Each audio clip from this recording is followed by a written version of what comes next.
Okay, I'm not going to spend too long on this. We'll be going over this in the lesson, so this is as much as anything if you want to revisit it, and also for those of you that are working remotely. What I'd like to do is just go through the three options for the infographic. So these are deliberately complex concepts that you're going to have to unpick and work out a way for you to illustrate them.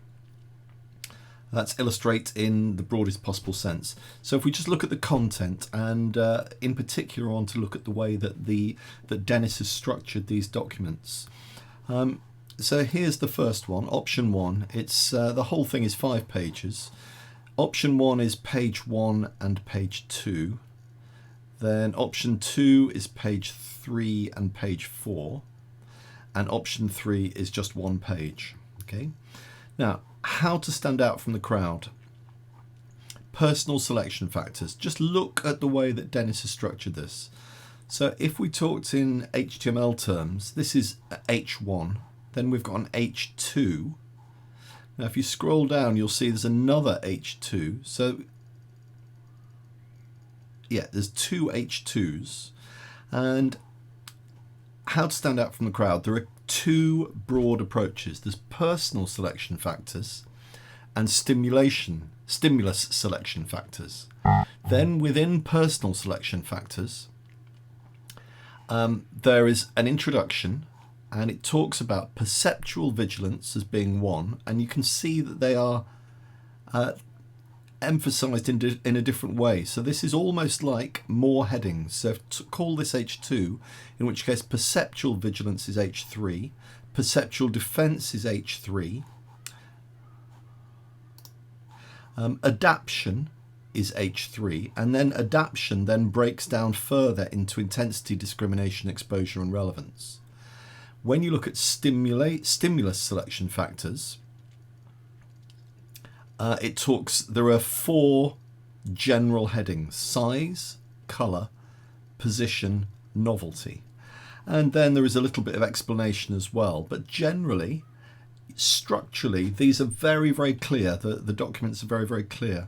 So you need to read through and make sure you understand them as much as you can. But to some extent, you can break them down into the headings and the subject areas that are identified by the structure of the document. So that's the first one. The second one, option 2, shopping motivation, on and offline. Okay, so this is online and offline. So this has got personal motives for shopping, social motives for shopping as the 2 main headings. Then they each break down into different sections. So within personal motives, it's possible to identify these areas: diversion, self-gratification, learning about new trends, physical activity, sensory stimulation. Then within the social motives for shopping, you can break it down into social experiences, communicating with others who have similar interests, peer group attraction, status and authority, the pleasure of bargaining. And then there is a short sum up at the end.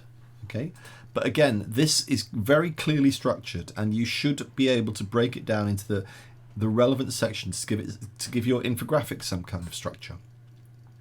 Then we look at number 3, shopping on impulse. Now it might be tempting to think this is the one to go for because it's much simpler, but then you have got much less to work with. So you've got much less to illustrate, much less to lay out in terms of if you're going to do it entirely with type. So you do need to think quite carefully about this. But again, shopping on impulse. Most of us will have had the experience of impulse purchasing described by Rook in 1987 as a sudden powerful urge to buy a product with little regard to consequence of what we were buying. And then there is academics have then identified 4 styles of impulse shopping. This one, the accelerator impulse, the compensatory impulse, the breakthrough impulse, and the blind impulse. Okay.